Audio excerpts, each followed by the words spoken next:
വിശുദ്ധ ഖുർആനിൽ മുഹമ്മദ് നബി സല്ലല്ലാഹു അലൈഹി വസല്ലമ തങ്ങൾ പ്രവാചകനാണെന്ന് ഒരൊറ്റ ആയത്ത് പോലും കണ്ടില്ല എന്ന് പറയുകയുണ്ടായി. ദയവ് ചെയ്ത് ആ ഖുർആനൊന്ന് കണ്ടില്ല എന്ന് പറഞ്ഞ ഖുർആനൊന്ന് ഞങ്ങൾക്കൊന്ന് കാണിച്ചാൽ അതിലുണ്ടോ എന്ന് നോക്കാനാണ്. ഞാൻ തമാശ പറയല്ല, ഞങ്ങളിപ്പോ അംഗീകരിക്കുന്ന 114 അധ്യായങ്ങളുള്ള മുസ്ഹഫ് ഞാൻ കൊണ്ടുവന്നിട്ടുണ്ട് വിശുദ്ധ ഖുർആൻ. ആ മുസ്ഹഫ് തന്നെയാണോ നമ്മൾ ഉദ്ദേശിച്ചത്? അതല്ല, കുറച്ചു മുമ്പ് ഒരു 70 സൂറത്തുള്ള ഖുർആൻ ഇറങ്ങിയത്. ഞാനൊരു മാസികയുടെ എഡിറ്റർ കൂടിയാണ്. ഞാൻ അതേക്കുറിച്ച് വിശദമായൊരു പഠനം തന്നെ ആ ലക്കത്തിൽ പ്രസിദ്ധീകരിച്ചിട്ടുണ്ട്. ബിസ്മില്ലാഹി വൽലിബ്നി വറൂഹിൽ ഖുദ്സ് എന്നൊക്കെ പറഞ്ഞിട്ടുണ്ട്. ഞങ്ങൾ ഓതില് ബിസ്മില്ലാഹിർ റഹ്മാനിർ റഹീം എന്നുള്ള മുസ്ഹഫ ഞങ്ങൾ കണ്ടത്. പിതാവിന്റെയും പുത്രന്റെയും പരിശുദ്ധാത്മാവിന്റെയും നാമത്തിൽ എന്ന് പറഞ്ഞിട്ട് സൂറത്ത് തുടങ്ങുന്ന ഒരു മുസ്ഹഫ് നമ്മൾ അടുത്ത് കണ്ടിരുന്നു. നിങ്ങൾ അതാണോ പരിശോധിച്ചത് എനിക്ക് അറിഞ്ഞൂടാ. പാവപ്പെട്ട മുസ്ലിമീങ്ങളുടെ ഈമാൻ കവർന്നെടുക്കാൻ വേണ്ടി വൃത്തികെട്ട കുറെ പരിപാടികൾ നടക്കാറുണ്ട്. ഞാൻ അതിലേക്കൊന്നും പോകുന്നില്ല. അലി മുഹമ്മദ് സാർ എനിക്ക് അയച്ചു തന്ന ഒരു പരിശുദ്ധ ഇഞ്ചീൽ എന്ന് പറയുന്ന സാധനമായി. അതിന് ഇഞ്ചീൽ, പുതിയ നിയമത്തിന് പരിശുദ്ധ ഇഞ്ചീൽ എന്നാണ് അതിന് പേര്. ഞാനതൊന്നും ഇവിടെ പറയണ്ട, അതിലേക്കൊന്നും പോകാന്റെ വേദിയല്ലല്ലോ ഇത്. അതുകൊണ്ട് സൗഹാർദ്ദപരമായി വിശുദ്ധ ഖുർആന്റെ അടിസ്ഥാനത്തിൽ നമുക്ക് ചർച്ച ചെയ്യാം. വളരെ സുന്ദരമായി വിശുദ്ധ ഖുർആനിൽ സൂറത്ത് ഫത്ഹ് 48-ാമത്തെ അധ്യായം അതിൽ 29-ാമത്തെ വചനത്തിൽ മുഹമ്മദുൻ റസൂലുള്ളാഹ്, മുഹമ്മദ് നബി അള്ളാഹുവിന്റെ റസൂലാകുന്നു എന്ന് അള്ളാഹുവിൽ നിന്ന് കിട്ടി എന്ന് നബി സല്ലല്ലാഹു അലൈഹി വസല്ലം തങ്ങൾ ലോകത്തിന് പഠിപ്പിച്ചു കൊടുത്ത വിശുദ്ധ ഖുർആനിൽ. ഖുർആൻ നിങ്ങൾക്ക് പരിശോധിക്കാം. ഈ അടുത്തൊരു സഹോദരൻ ഒരു പ്രസംഗം നടത്തിയത് നമ്മളൊക്കെ കേട്ടതാ. ഖുർആനിൽ ആകെ 4 തവണയെ മുഹമ്മദ് എന്നുള്ളൂ. ഈസ എന്നത് 25 തവണ ഉണ്ട്. അതുകൊണ്ട് ഈസാ നബിയാണ് മഹത്വം. ഞാനിങ്ങനെ ആലോചിച്ചു, എണ്ണത്തിന്റെ കൂട്ടം ഖുർആനിലുള്ളത് നോക്കിയിട്ട് ഒരാളുടെ മഹത്വം തീരുമാനിക്കുകയാണെങ്കിൽ ബൈബിൾ മാറ്റും. 12 തവണ ഇഞ്ചീൽ, വിശുദ്ധ ഖുർആൻ 88 തവണയായിട്ടുണ്ട്. അപ്പൊ നമുക്ക് ബൈബിളിനെ മാറ്റി വെച്ചിട്ട് ഇഞ്ചീലിനെ സ്വീകരിക്കാം. ഞങ്ങൾ അങ്ങനെ എണ്ണത്തിന്റെ കാര്യമില്ല. അതൊക്കെ നമ്മൾ ചെറിയ കുട്ടികൾ തമ്മിൽ തമ്മിൽ പറയുന്ന കാര്യമില്ല. എന്റെ കുടിയിൽ 2 മൂച്ചുണ്ട്, 5 4 ഉണ്ടാവും, 5 അതൊക്കെ നമുക്ക് വേറെ പറയാം. ഞാനിങ്ങനെ ഒന്നുമില്ല, ജോൺസൺ സാർ പറയുന്ന ഭാഷാ ശൈലി നിർത്തുന്നത് മാത്രം. സാധാരണ നമ്മളെ കാര്യം പറയുമ്പോ അങ്ങനെ പറയില്ലേ. നമ്മൾ മലബാരി ആയിട്ടുള്ള പ്രശ്നമാണ്, വേറൊന്നുമല്ല. ഞാൻ അങ്ങനെയൊന്നും പറയാൻ ഉദ്ദേശിച്ചതല്ല. മാന്യമായി ഇങ്ങനെ കൈകാര്യം ചെയ്ത ശൈലി തന്നെ പോവാനാണ് ഞാൻ ഉദ്ദേശിച്ചത്. നിങ്ങൾ പറഞ്ഞ എന്തെങ്കിലും ഒരു കാര്യത്തിൽ വിശുദ്ധ ഇസ്ലാമിന് അടിസ്ഥാനമില്ലാത്തതുകൊണ്ടോ കള്ളത്തരങ്ങൾ നിങ്ങൾ പറഞ്ഞത് ഞങ്ങൾക്ക് നിഷേധിക്കാൻ അറിയാത്തതുകൊണ്ടോ അല്ല. അതുകൂടി ഒരു കാര്യം, വിശുദ്ധ ഖുർആനിൽ 25 തവണ ബഹുമാന്യനായ ഈസാ നബി അലൈഹി സ്വലാത്തു വസ്സലാമിന്റെ പേര് പറഞ്ഞിട്ടുണ്ടെങ്കിൽ 88 തവണ ശൈത്താന്റെ പേര് പറഞ്ഞിട്ടുണ്ട്. സാത്താൻ ആർക്കാ മാത്രം എണ്ണത്തിന്റെ അടിസ്ഥാനത്തിൽ നമ്മൾ തീരുമാനിക്കണം. അതുകൊണ്ട് അത്തരത്തിലുള്ള വയ്യാവേലികളിലേക്കൊന്നും പോകണ്ട. പക്ഷേ 4 തവണ മുഹമ്മദ് എന്ന പേര് പറഞ്ഞിട്ടുണ്ട്. ആ 4 തവണ പറഞ്ഞപ്പോഴും മുഹമ്മദുർ റസൂലുള്ളാഹി എന്ന് ഒരിടത്ത് കാണാം, മറ്റൊരിടത്ത് മാകാ മുഹമ്മദുൻ അബാ അഹദിൻ മിൻ റിജാലിക്കും വലാകിൻ റസൂലുള്ളാഹി വ ഖാതമൻ നബിയീൻ. അല്ലാഹുവിന്റെ റസൂൽ, ഖാതമൻ നബിയീൻ, നബിമാരുടെ ശൃംഖലയ്ക്ക് അവസാനം കുറിച്ച വ്യക്തി. ഇങ്ങനെ ഓരോ തവണ മുഹമ്മദ് എന്ന പേര് ആവർത്തിച്ചപ്പോഴും അല്ലാഹുവിൽ നിന്നുള്ള റസൂലാണ് എന്ന് വിശുദ്ധ ഖുർആൻ ആവർത്തിച്ചിട്ടുണ്ട്. പരിശോധിക്കാവുന്നതാണ്. ഖുർആന്റെ അടിസ്ഥാനത്തിലാണ് സംസാരിക്കുന്നത്. ഖുർആൻ ഇനിയിപ്പോ ഇതിൽ മുഹമ്മദ് റസൂലുള്ളാഹി എന്നുള്ള ഒരു സബ്ജക്റ്റും പ്രെഡിക്കേറ്റോ നമ്മൾ കണ്ടത്, അല്ലാതെ ഞാൻ തെരഞ്ഞെടുക്കുന്നില്ലല്ലോ എന്നൊക്കെ മൂപ്പര് പറഞ്ഞു. ഞാൻ പറഞ്ഞല്ലോ, റസൂൽ എന്ന പദം, ആ പദത്തിൽ നിന്ന് വരുന്നതാണ് അർസല എന്ന ക്രിയ, വെർബ്.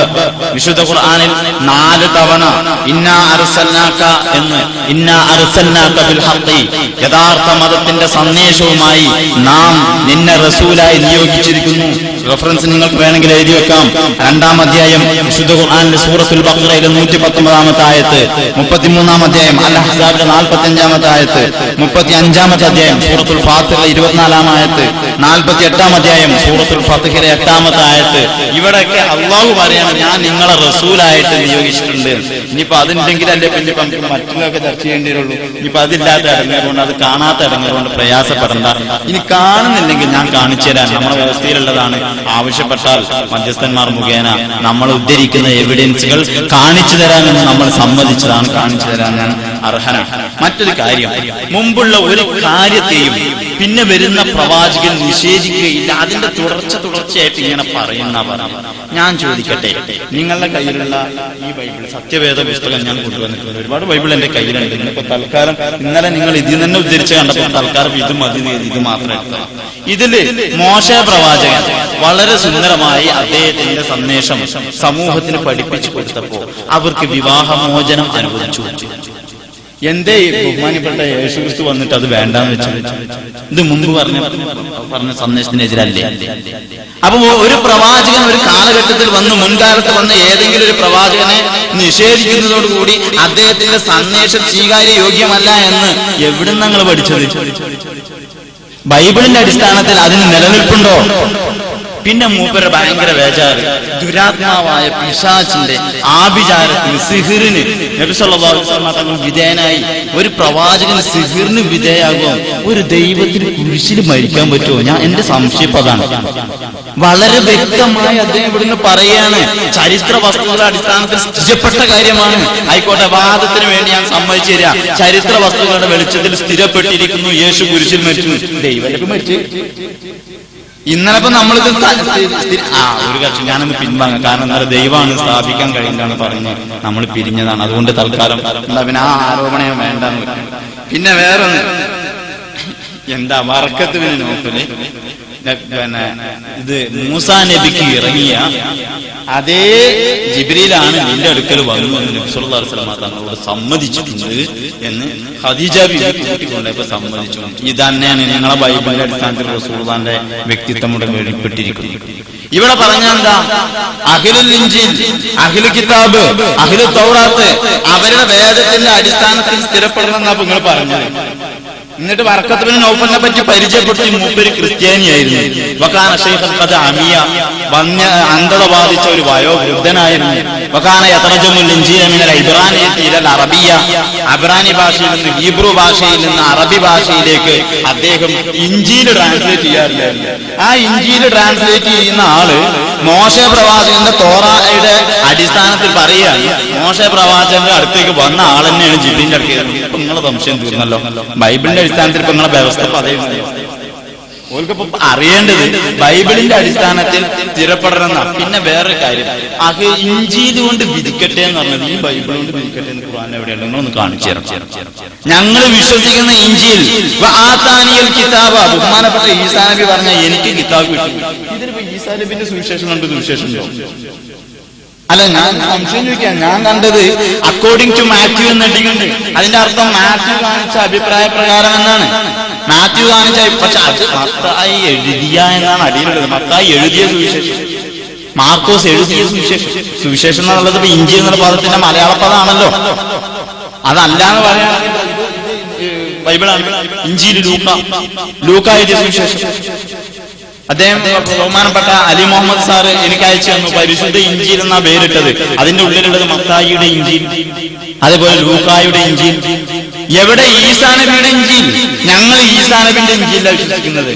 അതേപോലെ നിങ്ങൾ പറഞ്ഞു ഇത് പിന്നെ തൗറാത്തിന്റെ അടിസ്ഥാനത്തിൽ വിധിക്കണം. അതെ, തൗറാത്ത് എവിടെ? ഇത് ആരാ എഴുതിയത്?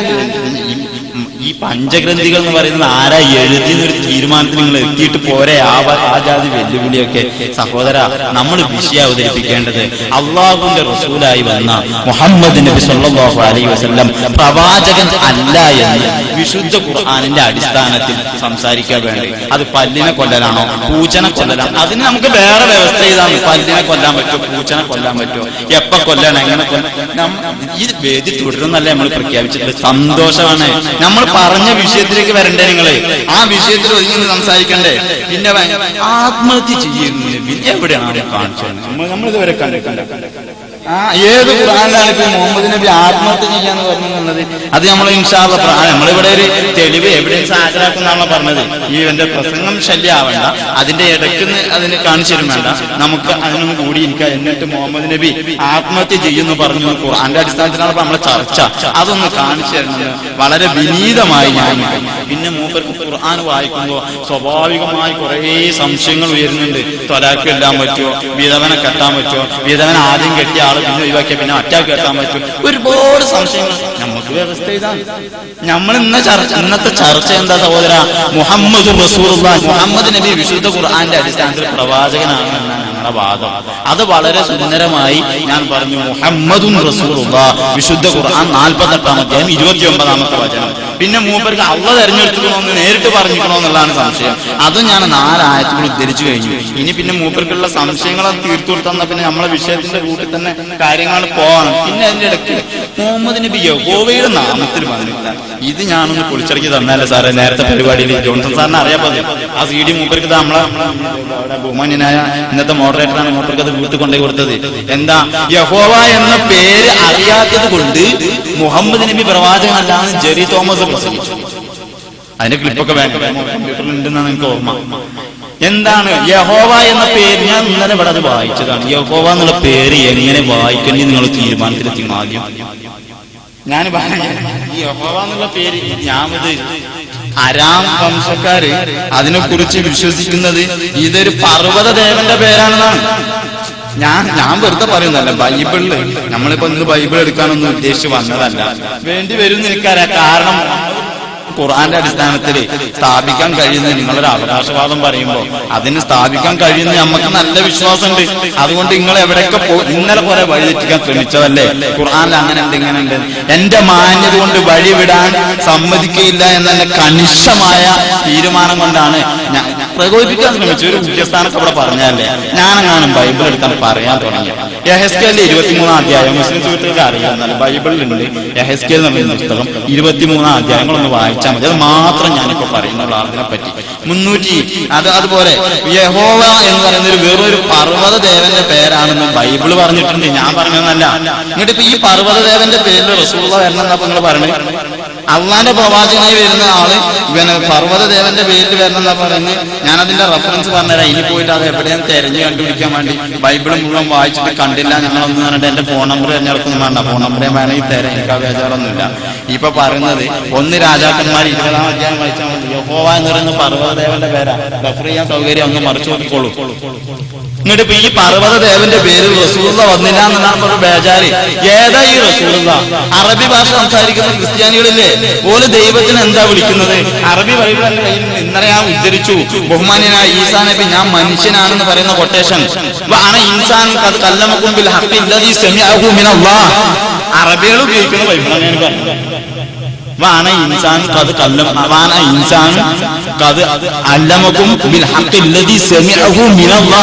ഈ അള്ളാഹ് എന്നുള്ള പേര് വിളിക്കുന്നതോടുകൂടി അറബി ക്രിസ്ത്യാനികൾക്ക് ഇസ്ലാമുക്കായോ എനിക്കറിയില്ല. അപ്പൊ ഞങ്ങളാണിപ്പോ അള്ളാഹ് വിശ്വസിക്കുന്നവർ നിങ്ങൾ യഹോവനെ വിശ്വസിക്കുന്ന പറഞ്ഞു വന്നത്. അള്ളാഹ് എന്നുള്ള നമ്മളെ റസൂല് വന്നത് റസൂലുള്ളാഹി ആയിട്ടാണ്, അള്ളാഹിന്റെ റസൂലായിട്ടാണ്. ഈ അള്ളാഹുവിന്റെ റസൂൽ ഞാൻ എന്നാൽ അത് സുന്ദരമായി ഞാനല്ല ബഹുമാന്യനായ പിന്നെ സാറ് വിശ്വാസനം നടത്തിയപ്പോൾ പറഞ്ഞത് അൽ ഇലാഹി എന്നാണ് അതിന്റെ അർത്ഥം. അള്ളാഹ് എന്നത് അൽ ഇലാഹി എന്നതിന്റെ സംയോജിത രൂപമാണ് എന്ന് അദ്ദേഹം പറഞ്ഞു. അൽ ഇലാഹി എന്ന് പറഞ്ഞാൽ ഏക സത്യ ദൈവം എന്നാണ് അതിന്റെ അർത്ഥം. അല്ല എന്ന് നിങ്ങൾക്ക് സ്ഥാപിക്കുന്ന ഒരു ഭാഷ കമ്മ്യൂണിക്കേറ്റ് ചെയ്യാതെ നമുക്ക് അറബി ഭാഷ ഉണ്ടല്ലോ. പ്രിയപ്പെട്ട സഹോദരങ്ങളെ, വളരെ സുന്ദരമായി വിശുദ്ധ ഖുർആൻ ഇന്നാ അർസൽനാക ബിൽ ഹഖ് ബശീറൻ വനദീറൻ അനുസരിക്കുന്നവർക്ക് സ്വർഗ്ഗം കൊണ്ട് സന്തോഷ വാർത്തയും ധിക്കരിക്കുന്നവരെ നിഷേധിക്കുന്നവരെ സത്യം കണ്ടില്ലെന്ന് കൂട്ടാക്കുന്നവരെ അവർക്ക് നരകപ്പൊയിലേക്ക് പോവേണ്ടി വരുമെന്ന ശക്തമായ താക്കീത് നൽകിക്കൊണ്ട് അൽ ഹഖ് ആ അൽ ഹഖ് തരുമെന്നാണ് ബഹുമാനപ്പെട്ട ഈസാ നബി പറഞ്ഞത്. അൽ ഹഖ്ല്ലദീ സമിഅഹു മിനല്ലാഹ് അല്ലാഹുവിൽ നിന്ന് കേട്ട അൽ ഹഖ് പറയാനാ ഈസാ നബി വന്നത്. അറബി ബൈബിളാണ് പറഞ്ഞത്. ഞാൻ എന്റെ സ്വന്തം വക പറഞ്ഞതല്ല. ആ ഹക്കും കൊണ്ടാ റസൂലുള്ളാഹി വന്നത്. ബൈബിൾ അല്ലെങ്കിൽ അത് കാണാത്തോണ്ട് ഇനിയിപ്പോ എന്റെ പേരെന്റെ സഹീഹ് ബുഖാരി ഏത് ബുഖാരി ചെയ്യാൻ ഞാൻ റെഡി. ഞങ്ങൾ ബേജാറാവുന്നു. അതിനിപ്പോ വേദി നിങ്ങൾ എന്തിനാ ഇത്ര ടെൻഷൻ അടിക്കുന്നു? എന്തെല്ലാം വിഷയം പറഞ്ഞു ഞാനൊക്കെ പാടെ എഴുതി വെച്ചു. പക്ഷെ എന്റെ വിഷയത്തിന്റെ പരിധി വിട്ട് പോകാൻ എനിക്ക് താല്പര്യമില്ലാത്തതുകൊണ്ടാണ്. അത് സൊഫിയ ബീവിന്റെ കല്യാണോ, ഹഫ്സ ബീവിന്റെ കല്യാണോ, ജുവൈര ബീവിന്റെ കല്യാണോ, ഇനി നിങ്ങൾ മാര്യത്തിൽ ഞാൻ അതൊക്കെ പറയുന്നൊക്കെ ആ മാര്യത്തിൽ വിദ്യ പറയുന്നൊക്കെ ഞാൻ കേൾക്കില്ല. ജൈനബിണ്ടായിരുന്നല്ലോ, ഞങ്ങളിപ്പോ അതൊക്കെ പറയുന്നതൊക്കെ കേൾക്കില്ല. പക്ഷെ അതൊന്നും മൂപ്പർക്കാരായി ഈ വേണ്ടിയൊന്നും അവിടേക്ക് വെച്ചിട്ടൊരു കാര്യമല്ല. പ്രിയപ്പെട്ട സഹോദര, വിശുദ്ധ ദീനുൽ ഇസ്ലാമിനെ അംഗീകരിക്കാൻ നിങ്ങൾക്ക് മനസ്സിന് പ്രശ്നമില്ല. പക്ഷേ അപഹസിക്കരുത്. വിശുദ്ധ ഖുർആൻ പറഞ്ഞ ദീനുക്കും വലിയ ദീൻ, നിങ്ങൾ നിങ്ങളുടെ ആദർശം അനുസരിച്ച് പോയിക്കോളും, ഞങ്ങളുടെ ആദർശം പോവാം. ഇതിന് ഘടകട വിരുദ്ധമായി സൗഹാർദ്ദ അന്തരീക്ഷം തകർക്കുന്ന രീതിയിലുള്ള പരാമർശങ്ങൾ വരരുത്. നമ്മൾ എന്തെങ്കിലും ഒരു ചർച്ച തീരുമാനിച്ചിട്ടുണ്ടെങ്കിൽ ആ ചർച്ചയ്ക്ക് അനുവദിക്കപ്പെട്ട കൃത്യമായ റൂട്ടിലൂടെ തന്നെ പോകാൻ കഴിയണം. പിന്നെ മൂപ്പര് പറഞ്ഞത് നബി സല്ലല്ലാഹു അലൈഹി വസല്ലം തങ്ങൾക്ക് അടയാളങ്ങളൊന്നും കാണിക്കാൻ പറ്റില്ല. ഞാൻ അങ്ങനെ ആലോചിക്കുക, മത്തായിയുടെ സുവിശേഷം, ലൂക്കോസിന്റെ സുവിശേഷം 4 അധ്യായങ്ങളൊക്കെ വായിച്ചിട്ട് വരും. ആരാ ലോകത്ത് സത്യത്തിനെ ഏറ്റവും കൂടുതൽ ശക്തമായി വെല്ലുവിളിച്ചത്? പിശാചാണ്. ആ പിശാച് വന്നാണ് യേശുവിനോട് പറയാൻ, കല്ല്, ഈ കല്ലൊന്ന് അപ്പാക്കി തരുമോ? എന്നിട്ട് യേശു കല്ല് അപ്പാക്കി കൊടുത്തു. ഇതിന്റെ മേലെ താഴേക്ക് ചാടി വെച്ചു. സ്വർഗത്തിന് ദേവന്മാര് വന്നാണ് താങ്ങി പിടിച്ചോന്ന് പറഞ്ഞതാ. എന്നിട്ട് മൂപ്പര് ചാടിയോ? എന്റെ യേശു എന്ന് പറയുന്നത് ദൈവമല്ലേ? മൂപ്പർക്ക് ചാടിക്കൂടായിരുന്നു? പിശാചിന്റെ മുന്നിൽ സത്യം മൂപ്പർ അപ്പോഴും പറഞ്ഞ എന്താ, നിങ്ങൾ യഹോവയാകുന്ന ദൈവത്തെ മാത്രമേ ആരാധിക്കാവൂ. ബൈബിളിൽ യഹോവ എന്ന ദൈവത്തിന്റെ പേര് പറഞ്ഞത് അത് പർവ്വതദേവന്റെ പേരാ. ഞാൻ വളരെ സുന്ദരമായി പറഞ്ഞിട്ടുണ്ട്. പിന്നെ ഞാൻ ഇന്നലെ എന്റെ വാദത്തെ ഇന്നലെ നിങ്ങൾക്ക് ഒരു ഹർഫ് കൊണ്ട് പോലും ഗണ്ണിക്കാൻ സാധിച്ചിട്ടില്ല. ഒരു ഹർഫ് കൊണ്ട് പോലും, വളരെ സുന്ദരമായി ഒരൊറ്റ ഹർഫ് കൊണ്ട് പോലും നിങ്ങൾക്കതിനെ ഗണ്ണിക്കാൻ കഴിഞ്ഞിട്ടില്ല. ഈ ഹർഫ് പറഞ്ഞ് കമ്മ്യൂണിക്കേറ്റ് ചെയ്തപ്പോൾ മനസ്സിലാത്ത പ്രശ്നം അക്ഷരം നാട്ടോ അതിന്റെ അർത്ഥം. ഇതിൽ ഒരൊറ്റ അക്ഷരം കൊണ്ട് പോലും ബഹുമാന്യനായ യേശു ക്രിസ്തു ദൈവമെന്ന് അവകാശപ്പെട്ടു എന്ന് നിങ്ങൾക്ക് ഒരൊറ്റ സെന്റൻസ് കൊണ്ട് പോലും സ്ഥാപിക്കാൻ സാധിച്ചിട്ടില്ല എന്നല്ലേ? പക്ഷെ ഞാൻ സ്ഥാപിച്ചു. പ്രവാചകൻ എന്ന് അവകാശപ്പെട്ടത്, മനുഷ്യനെന്ന് അവകാശപ്പെട്ടത്, ഇന്ന് മുഹമ്മദ് റസൂലായി റസൂലാണ് എന്ന് വിശുദ്ധ ഖുർആൻ നേരിട്ട് ആയത്ത് ഓതുന്നത്. സബ്ജക്റ്റും പ്രെഡിക്കേറ്റും മനസ്സിലാക്കി വെച്ചോളി. മുഹമ്മദും റസൂലുള്ളാഹ്, മുഹമ്മദ് അള്ളാഹുവിന്റെ റസൂലാകുന്നു. ഇതിനെ ഗണ്ണിക്കുന്ന വിഷയമല്ലേ പിന്നെ നമ്മൾ പ്രതീക്ഷിച്ചു വന്നത്? അതല്ല ഇപ്പൊ നമ്മളിന്ന് വ്യവസ്ഥ ചെയ്ത് എന്ത് കളിയാണ് കളിക്കുന്നത്? നമുക്ക് ഏത് കളിക്കും റെഡിയാ. പിന്നെ വേറൊരു കാര്യം, ലോകത്ത് മലയാളികളാരെയും പുതിയ നിയമം ഒന്ന് വായിച്ചു. ഇന്നലെ മൂപ്പരേന്റെ ഇടയ്ക്കൂടെ പുതിയ നിയമം മാത്രം പറഞ്ഞില്ല. ഞാനത് അപ്പൊ തൽക്കാലം വിട്ടത്. നമ്മൾക്ക് സമയമില്ല, ഇതൊക്കെ പറയും വേണം, എന്താ കാട്ടാന്നുള്ളത് കൊണ്ട് തൽക്കാലം അതൊന്നും വിട്ടത്. പുതിയ നിയമത്തിനുണ്ടോ എന്നുള്ള എനിക്ക് മൂപ്പര സംശയം. ഒരു കാര്യം, ഇത് ഞാൻ എഴുതിയിരുന്ന ഒരു കൊട്ടേഷൻ അല്ല, ഇത് കത്തോലിക്ക എൻസൈക്ലോപീഡിയയാണ്. ക്രിസ്ത്യാനികൾ തന്നെയാണ് നടക്കുന്നത്, മുസ്ലിങ്ങളൊന്നല്ല. അതില് അള്ളാഹ് എന്ന പദത്തിന് കൊടുത്ത വിശദീകരണമാണ്. വേണമെങ്കിൽ നമുക്ക് പരിശോധിക്കാവുന്നതാണ്. എന്റെ കമ്പ്യൂട്ടറിൽ സാധനമാണ്. The notion of Allah in Arabic theology is substantially the same as that of God among Jews and also among the Christians, with the exception of Trinity. ക്രിസ്ത്യാനികളും ജൂതന്മാരും അംഗീകരിക്കുന്ന ദൈവസങ്കല്പത്തിന്റെ അതേ അറബി പദമാണ് അള്ളാഹു, with the exception of Trinity. അള്ളാഹ് മൂന്നാണ്. അന്നേരം ഒന്നേ കൂട്ടണം ഒന്ന് സമം ഒന്ന് എന്ന് പറയണ അല്ല, നമ്മളൊക്കെ പഠിച്ച ഒന്നേ കൂട്ടണം ഒന്ന് സമം 3 എന്നാണ്. ആ ഒരു ബുദ്ധിക്ക് ഉൾക്കൊള്ളാത്ത ട്രിനിറ്റി എന്ന സങ്കല്പം മാറ്റിവെച്ചാൽ ജൂത ക്രൈസ്തവർ അംഗീകരിക്കുന്ന അതേ ദൈവസങ്കല്പമാണ് അള്ളാഹ് എന്ന പദം പറയുന്നത്. അദ്ദേഹം ഖുർആന്റെ ആയത്ത് കൂടി അവിടെ കോട്ട് ചെയ്തിട്ടുണ്ട്, അറിയേണ്ട ആവശ്യമില്ല. Let it be noted that although Allah is an Arabic term, Allah എന്നതൊരു അറബിക് പദമാണെങ്കിലും it is used by all Muslims whatever be their language as the name of God. ദൈവത്തിന്റെ നാമമായി ഏത് ഭാഷക്കാരനും അതേ പദമാണ് ഉപയോഗിക്കുന്നത്. ഞാൻ ചോദിച്ചാൽ ഇന്നലെ അഡോൺ എന്നുള്ളതും യഹോവ എന്നുള്ള രണ്ടും കർത്താവ് മാത്രം ട്രാൻസ്ലേറ്റ് ചെയ്തതിന്റെ താല്പര്യം എന്താണ്? യഹോവ എന്ന പദം മലയാളം ട്രാൻസ്ലേറ്റ് ചെയ്തിട്ടുണ്ട്, കർത്താവ് എന്നാണ് കാണുന്നത്. പുതിയ നിയമത്തിൽ ഒറ്റ കർത്താവില്ല എന്ന് പറഞ്ഞു. പുതിയ നിയമം മത്തായി, മാർക്കോസും ലൂക്കോസും യോഹന്നാൻ പരിശോധിച്ചു നോക്കി നിങ്ങളെ. ഈ 4 സുവിശേഷങ്ങളിൽ മാത്രം മൂലഭാഷയിൽ 244 തവണ യഹോവ എന്ന് ഉപയോഗിച്ചിട്ടുണ്ട്. എന്നിട്ട് പുതിയ നിയമത്തിൽ ഒറ്റ യഹോവയും വന്നില്ല. അപ്പൊ ട്രാൻസ്ലേറ്റ് ചെയ്ത് പിന്നെ എവിടെ ഉണ്ടാകുക? പേരാരെങ്കിലും ട്രാൻസ്ലേറ്റ് ചെയ്യുന്നുണ്ടോ? എന്റെ പേര് സജീർ. ഞാൻ വേറൊരു ഭാഷയിൽ പോകുമ്പോ അവിടേക്ക് ഇങ്ങനെ ആ ഭാഷയിലേക്ക് ട്രാൻസ്ലേറ്റ് ചെയ്ത പേരും അറിയില്ല. ഞാൻ തന്നെ കൂടെ പറഞ്ഞിട്ടുണ്ട്, ഒരാളെ പേര് കമറു എന്നാണ്. മലയാളികൾ സംസാരിച്ചു എന്താണ് എന്റെ പേര്, അങ്ങനെ പറയില്ല. ഓന്റെ പേര് കമറു ആണ്. ഏത് ഭാഷയിലും കമറു തന്നെ. ഉദാഹരണം മോസസ്. ഞാൻ പറഞ്ഞു മൂസ എന്ന നാമം അത് ഭാഷാഭേദം അനുസരിച്ച് മോശയാവാം, മോസസ് ആവാം, എന്തും ആവാം. യഹോവയുടെ പ്രവാചകനല്ല റസൂലെന്നാണ് തർക്കം. അതാദ്യം പേരാണോ നിങ്ങളൊന്ന് പറയും. പേരാണെങ്കിൽ എന്താ അറബിയിലേക്ക് റബ്ബ് എന്ന് ട്രാൻസ്ലേറ്റ് ചെയ്തത്, ഇംഗ്ലീഷിലേക്ക് എത്തുമ്പോ ലോഡ് എന്ന് ട്രാൻസ്ലേറ്റ് ചെയ്തത്, മലയാളത്തിലേക്ക് എത്തുമ്പോ കർത്താവ് ട്രാൻസ്ലേറ്റ് ചെയ്ത്, പേര് ട്രാൻസ്ലേറ്റ് ചെയ്യുന്നതാണ്.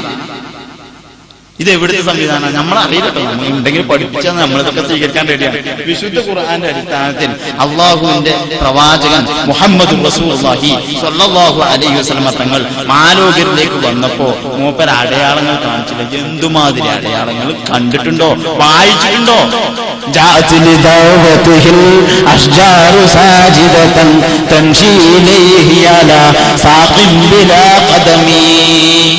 വളരെ സുന്ദരമായി ദൂരെ നിൽക്കുന്ന കയ്യും കാലും ഒന്നും ഇല്ലാത്ത മരം. എന്നിട്ട് വന്നേ ശത്രുക്കൾ വന്നിട്ട് ചോദിക്കുകയാണ്, ഇനി പ്രവാചകനാണ് അടയാളം കാണിക്കുന്നത്. അങ്ങനെ യോനാ പ്രവാചകന്റെ അടയാളം ചോദിച്ചപ്പോ എന്താ പറഞ്ഞത്? ദോഷം